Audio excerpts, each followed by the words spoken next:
Hello and welcome to your Control of Documents training brought to you by Avalex Technologies. This training outlines compliances and importance of compliances regarding document control. Our first topic is document control, which assures the company and the customers reliable and repeatable products and services. Document control also assures only the most updated documents are being used and referenced at any given time. They include measures to control documentation issuance, version control, revision history, accessibility, approval, and obsolescence. The Avalex SharePoint Control Documents Library contains engineering files, external documents, forms and templates, processes and procedures, quality documents, product-specific documentation, and QMS documentation. This section of the training addresses controlled document definitions. First, we have controlled copy. A controlled copy is a formal copy of the latest, correct issue, approved version of a document. This controlled copy must be officially tracked, updated, and stored for use. We must also list this controlled copy on the QMS master document list with the current version number and last change date. All previous versions of the controlled copies are retained on the file server in the controlled documents library, which has restricted access. Our next definition is the uncontrolled copy. Copies of documents made by users in paper or electronic form, or unapproved versions of documents that have not been finalized and stored in the controlled documents library. The responsibility of making sure the controlled copies become the most current approved documents and is stored in the controlled documents library belongs to the creator of the document. Approved final versions of documentation located outside of the SharePoint Controlled Documents folder and restricted file server folders cannot be validated as current or active and must not be maintained in those libraries or accessed for use. Document control requirements include all document revisions and new document development must be initiated by opening a DACR in accordance with the QPQA 4.0 Control of Document Procedures and WIAL 37 and DACR Work Instructions, as well as new documents should be created by or converted to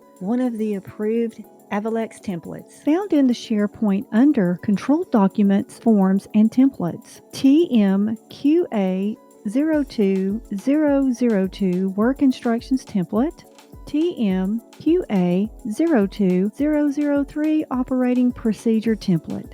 These are things to keep in mind when working with document control requirements. This next segment covers the documentation first steps. We will first open a Redmine document change request, also known as the DACR. A DACR originator is used when the need for a new document or a documentation change is made to an existing document. Any user will assign the author in the process owner for the document via the Redmine document change request.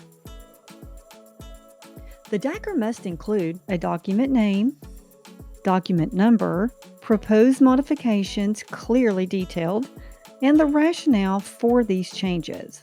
An example, audit finding, the corrective action request, ICAR, non-conformance, new product, specific processes outdated, etc.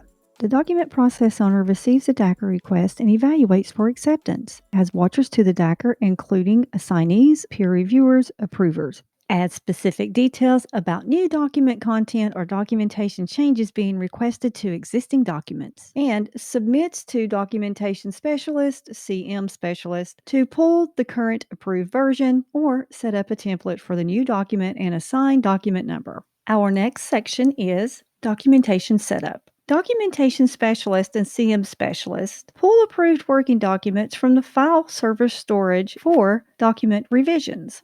Convert to the approved template. Upload approved working versions of documents to the DACR.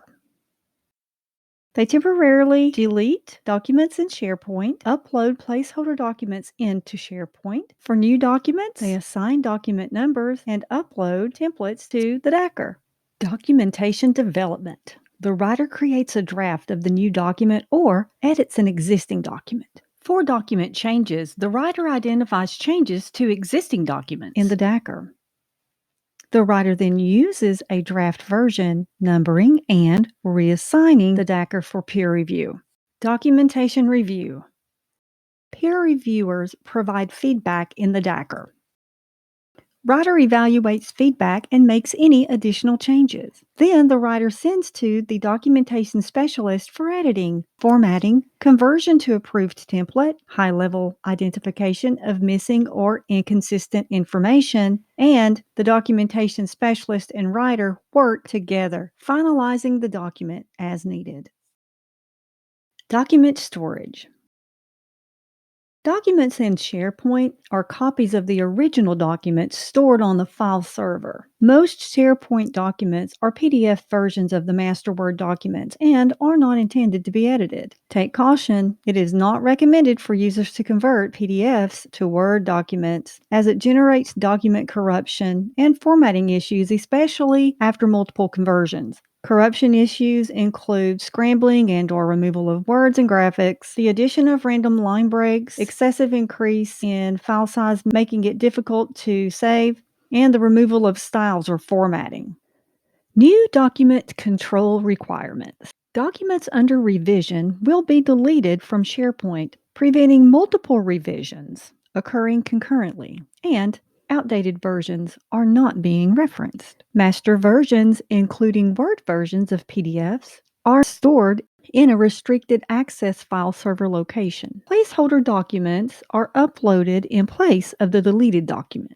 Placeholder documents will retain the same document name with under revision added to the file name. Placeholder documents will state that the selected document is under revision. If a copy of the selected document is needed, work with Documentation Configuration Management. New documents under initial development will also have placeholders. Let's look at some examples. The first 3 files shown here in this folder are Word documents. One is under revision, and the other 2 are in development. These are placeholders until the finalized documents are approved and placed back into the folder.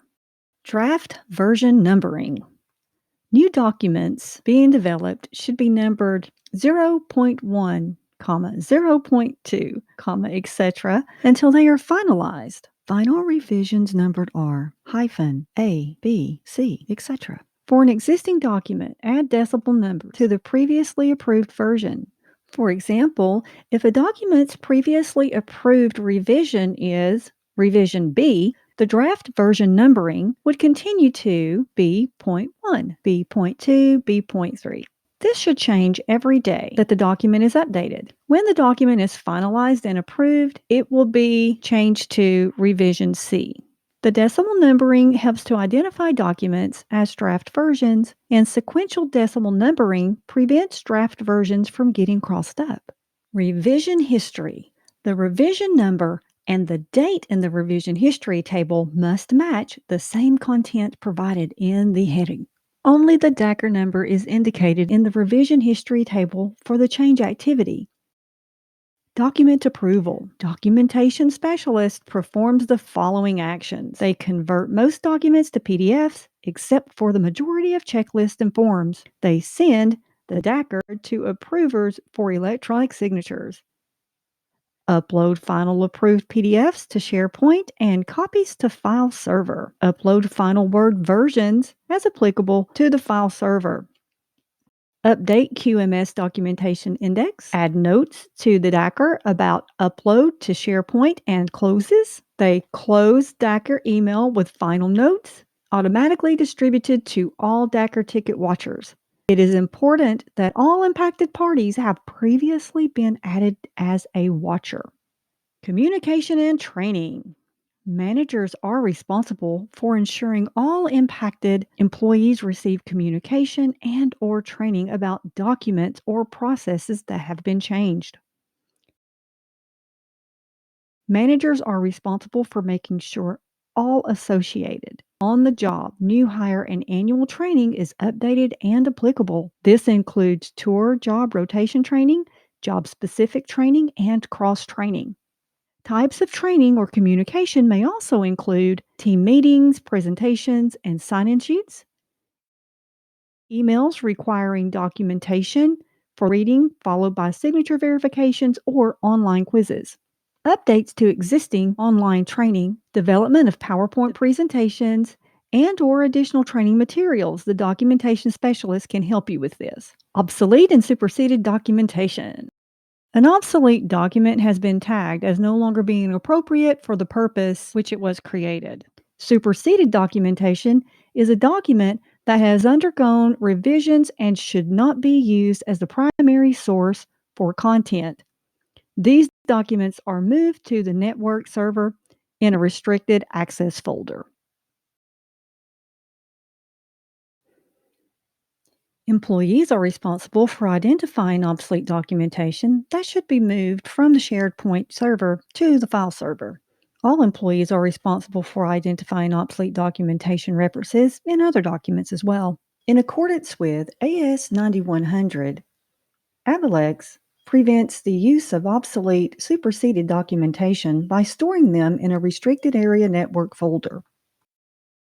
Configuration management and document management is responsible for the following: removing superseded and obsolete items from the SharePoint, updating the QMS documentation index. For superseded documents, updates to current versions and release date. For obsolete documents, identify as obsolete.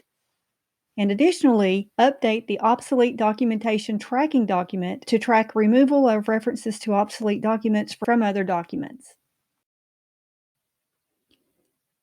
Thank you for participating in the Control of Documents Training 2021. Have a wonderful week.